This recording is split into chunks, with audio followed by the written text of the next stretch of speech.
Hey guys, welcome back to our channel. Today's video I'm going to show you how to fix YouTube comments not showing in your mobile device.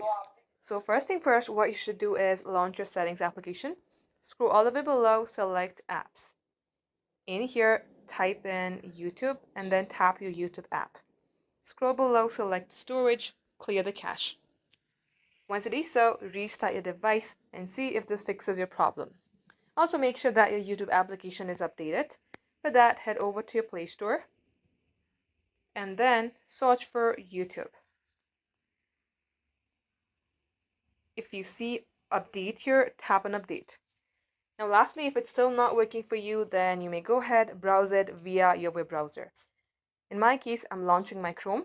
At the top search bar, type in youtube.com, get logged into your account, tap three-dot icon, check desktop site, and you will definitely see it from here. Just like so guys, this is how you can do it. Thank you for watching.